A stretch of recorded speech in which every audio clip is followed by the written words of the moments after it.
Hello दोस्तों, मैं जयकांत सैनी स्वागत करता हूं आपके अपने चैनल भारत IQ में। हम डिस्कस कर रहे हैं राजस्थान पत्रिका न्यूज़पेपर जयपुर एडिशन 19 नवंबर। तो बने रहिए इस वीडियो में साथ तक। There is lot to know and lot to discuss. तो आइए शुरू करते हैं आज का डिस्कशन। पेज नंबर में बात की जा रही है, ये यहाँ पे न्यूज़ है कि सेकंड वेव की बात की जा रही है। दिल्ली में काफ़ी सारे एक्टिव केस हो गए यहाँ पे, तो इसको लेकर के चर्चाएं की गई हैं और कुछ इंपॉर्टेंट चीज़ें और यहाँ पे डिस्कस की गई हैं। तो यहीं से मैंने कुछ और फैक्ट निकाले हैं, तो हम उनको देख लेते हैं क्या है वो इंपॉर्टेंट चीज़ है।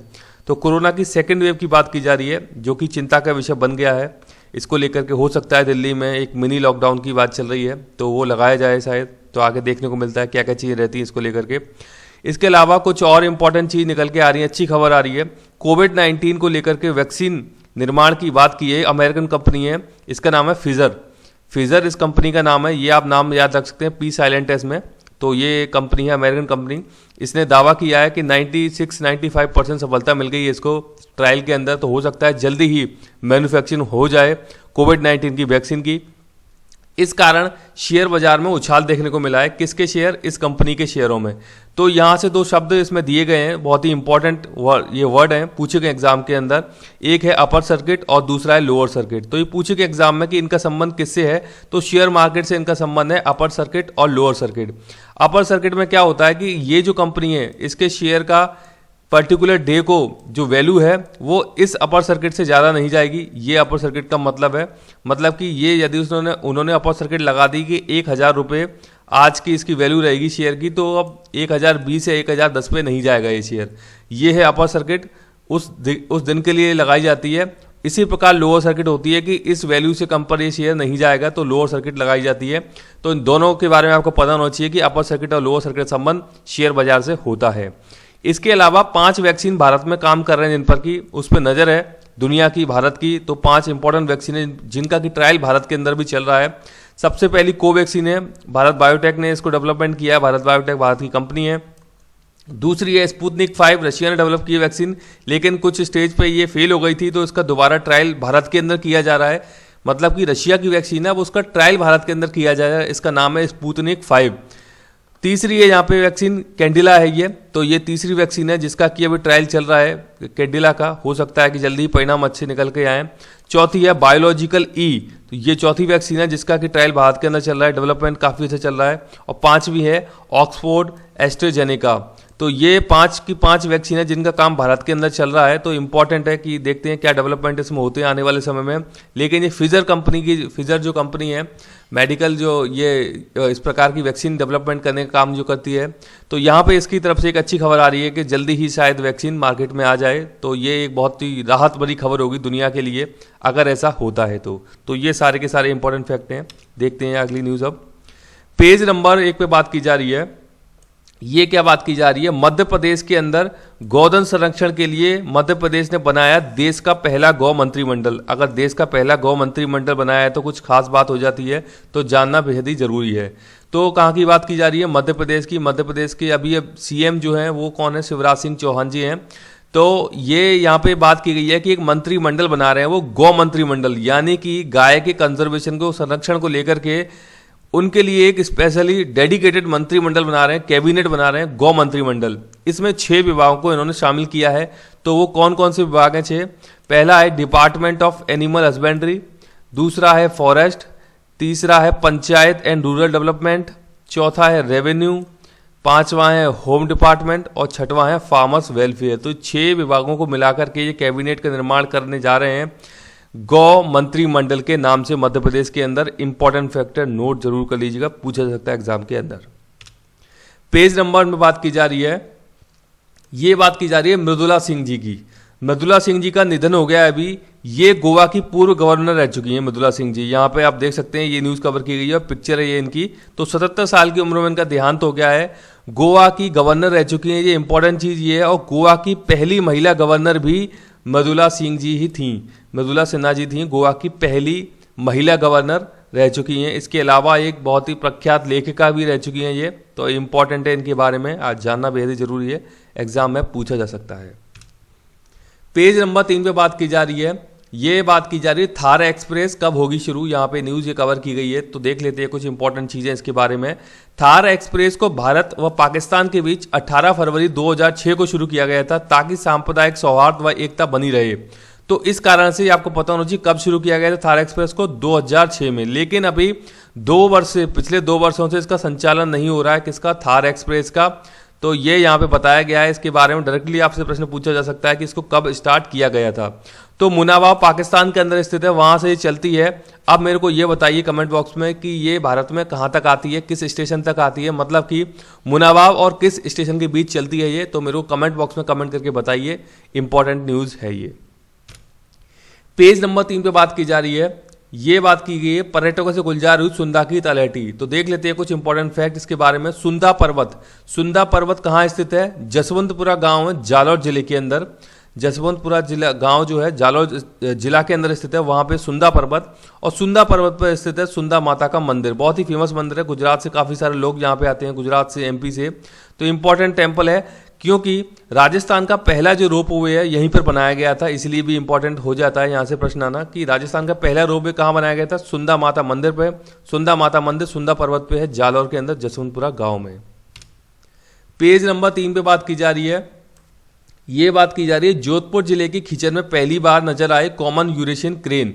तो ये अच्छी खबर है पक्षी विशेषज्ञों के लिए, टूरिज्म के लिए और एनवायरमेंट के लिए भी अच्छी खबर है, इकोसिस्टम के लिए भी अच्छी खबर है कि ये जो प्रजाति बता रहे हैं, नाम बता रहे हैं, ये एक्चुअली मार्केट करके आते हैं, बाहर से, विदेशों से आते हैं, हर वर्ष आते हैं ये।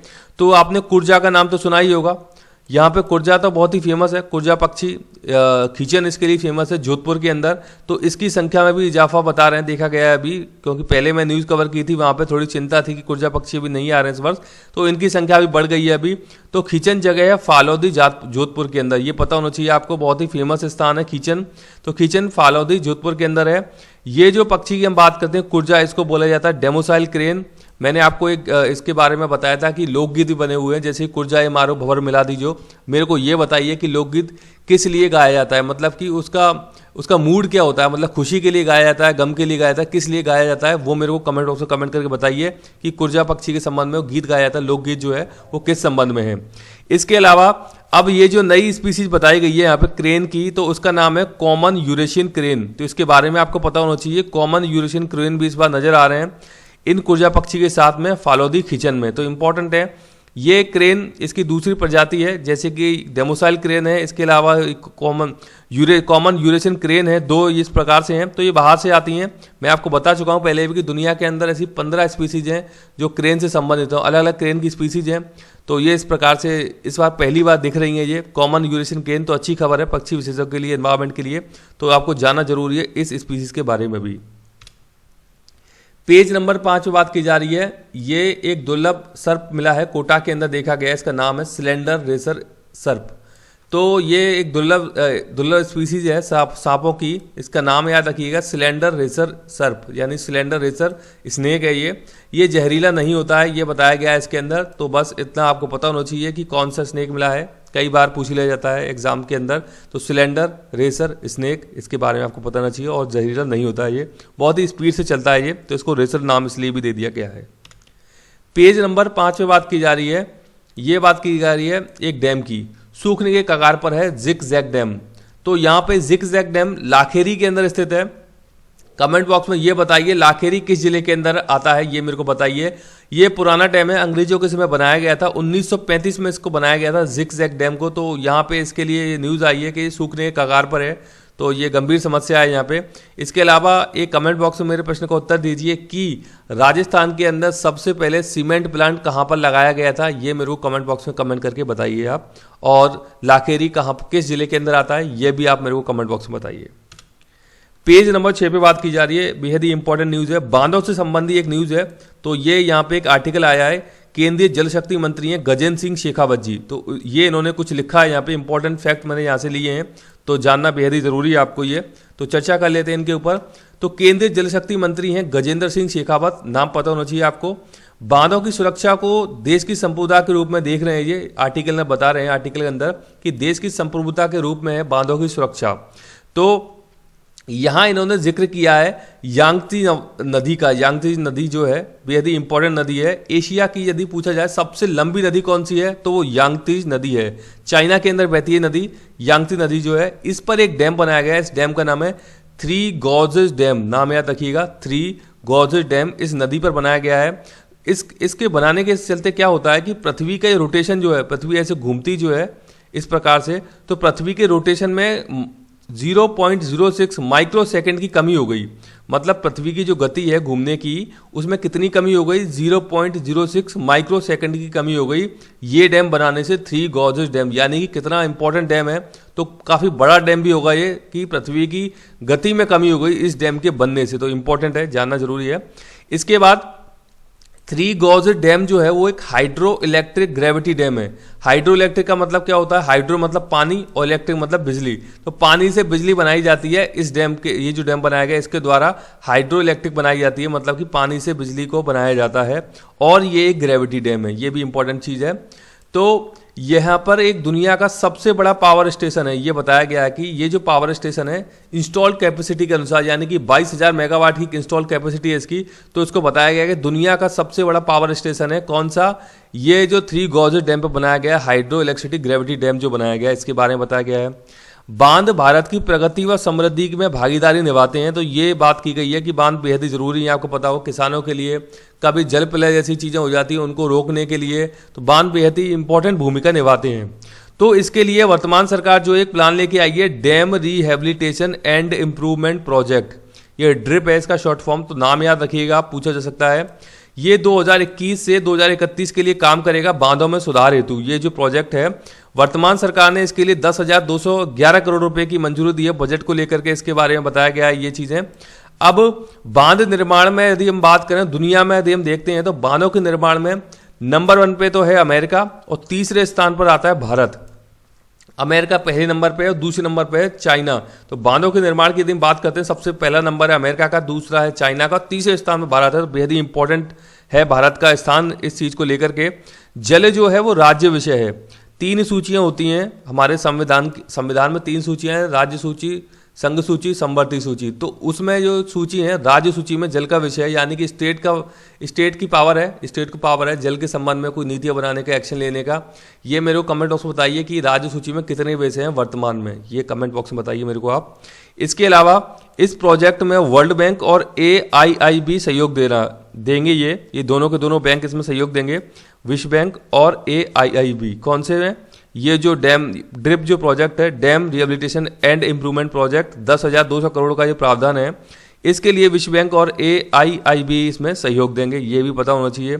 बांधों की तुलना देश के फौजी से की गई है। जैसे कि देश का फौजी सरहद की सुरक्षा करता है, उसी प्रकार से बांध जो है किसानों के लिए फायदेमंद है, मतलब कि खेती बाड़ी जो होती है हमारे यहाँ पे उसके लिए बहुत ही इंपॉर्टेंट है। उसके अलावा बिजली बनती है, और कभी कभी जब भी कोई जल प्रलय जैसी घटना हो जाती है, कोई डिजास्टर हो जाता है, उनको रोकने में भी कारगर है कौन, बांध।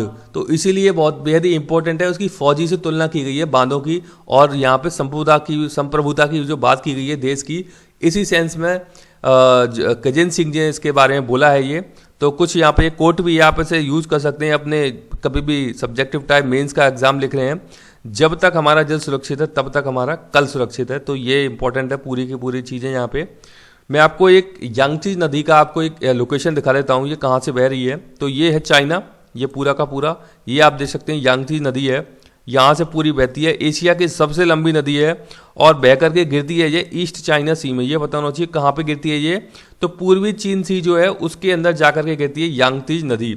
येलो सी इसके ऊपर है, ईस्ट चाइना सी जो है उसके ऊपर है येलो सी। यहाँ पे आप देख सकते हैं येलो सी है, ये आप देख सकते हैं इंडिया वाला पार्ट है, नॉर्थ ईस्ट वाला हिस्सा है ये। तो इसके बारे में पता होना चाहिए कि एशिया की सबसे लंबी नदी कौन सी है और कहाँ पर जाकर के गिरती है। पेज नंबर 8 पे बात की जा रही है, ये बात की जा रही है कि एक टाइगर है, इसका नाम है T38। तो T38 8 साल बाद अपने घर वापस आ गया है। घर का मतलब है कि सवाई माधोपुर से निकला था ये और कूनो चला गया था। कूनो अभ्यारण्य है, कूनो अभ्यारण्य MP के अंदर, मैं दिखाता हूँ भी आपको। तो इसका नाम है T38। रणथंभौर वापस लौट आया ये 8 साल बाद, तो ये बेहद ही अच्छी खबर है रणथंभौर के लिए। तो यहाँ पे देख सकते हैं इसकी पिक्चर दिखाई गई है ये।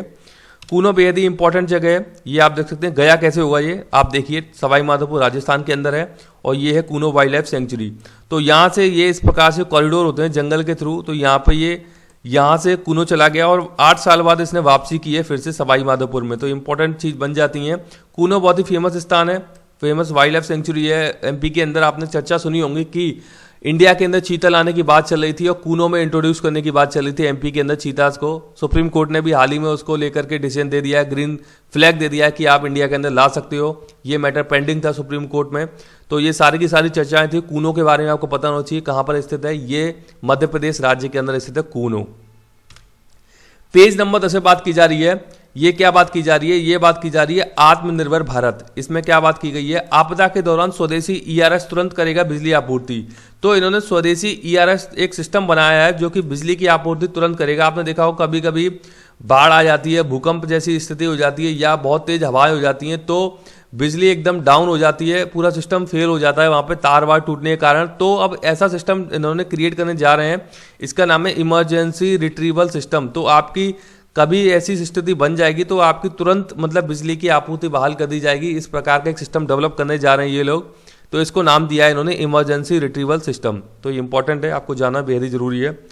अब हम यहाँ पे नया सेक्शन हमने स्टार्ट किया है इंग्लिश का, 1 वर्ड वाला जो आता है, कई बार एग्जाम्स में आता है इंग्लिश लैंग्वेज के जो भी एग्जाम होते हैं कॉम्पिटिटिव एग्जाम, तो वहाँ इंपॉर्टेंट पूछे जाते हैं 1 वर्ड।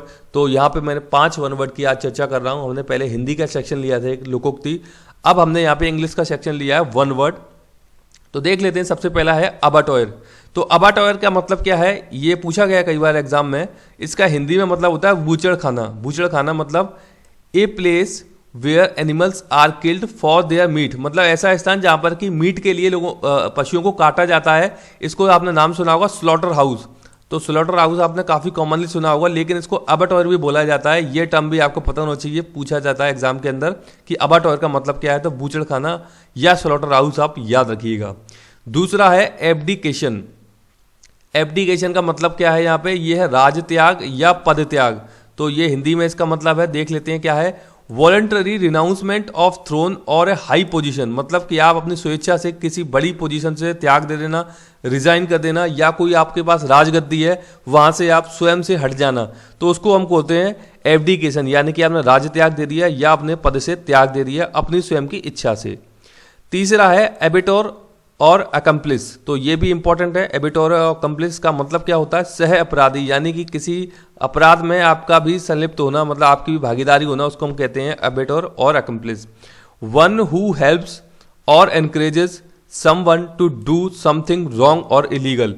तो एक व्यक्ति जो कि किसी दूसरे को एनकरेज करता है, प्रवोक करता है कि कुछ भी गलत करने के लिए, कुछ भी अवैधानिक करने के लिए, तो हम उसको बोलते हैं, जिस करने वाला है लेकिन सलाह देने वाला भी उसमें सह अपराधी हो गया है, तो इसको बोलते हैं एबिटोर और अकम्प्लिस। चौथा है यहाँ पे एब ओरिजिन्स। एब ओरिजिन्स का मतलब होता है मूल निवासी, यानी कि मूल निवासी। आपने मूल निवास सुना होगा, एक प्रमाण पत्र होता है जैसे रेजिडेंस अपन बोलते हैं, तो वहीं से टर्म ली गई है एब ओरिजिन्स। एब ओरिजिन्स का मतलब है the original inhabitants of a country, मतलब किसी देश के जो ओरिजिनल इनहेबिटेंट्स हैं उनके लिए शब्द आता है एब ओरिजिन्स। मतलब कुछ लोग तो माइग्रेट करके आ जाते हैं, जैसे कि हम अमेरिका की बात करें तो वहाँ पे मोस्ट ऑफ लोग अभी जो वर्तमान में है वो सब माइग्रेट करके गए हैं यूरोप से। वहाँ पे जो ओरिजिनल है एब ओरिजिन जिन्हें बोलेंगे तो रेड इंडियन है। वहाँ पे अमेरिका के जो एब ओरिजिन्स हैं वो है रेड इंडियन। तो इस प्रकार से इसका मतलब है ये, तो इसके बारे में आपको पता होना चाहिए। पांचवा है एब्स्टीमियस। एब्स्टीमियस का मतलब है संयमी। अब संयमी किस सेंस में इन्होंने बताया ये, तो ये इन्होंने बताया है one who does not allow oneself to have a much food और एल्कोहल और to do things that are enjoyable.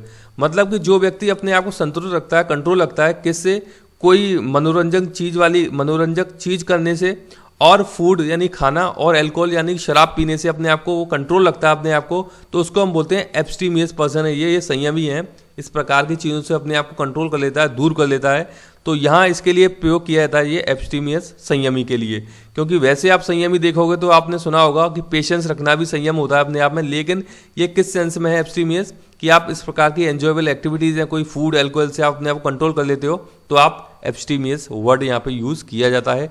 तो ये 5 वन वर्ड मैंने यहाँ पे आज लिए हैं। तो मुझे आशा है कि ये सेक्शन आपको अच्छा लगा होगा। कमेंट बॉक्स में ज़रूर बताइए कि सेक्शन आपको कैसा लगा है, ताकि इसमें और भी मैं आगे इंप्रूवमेंट कर सकूंगा। तो मुझे आशा है कि वीडियो आपको अच्छी लगी होगी। वीडियो अच्छी लगी है तो ज़्यादा से लाइक करें, शेयर करें, सब्सक्राइब करें, ताकि और भी लोग इस प्रकार की वीडियोज़ का फायदा उठा सकें। यदि आप मुझे कुछ सुझाव भेजना चाहते हैं तो कमेंट बॉक्स में भेज सकते हैं या ईमेल भी कर सकते हैं। इसी के साथ धन्यवाद, मिलते हैं अगली वीडियो में।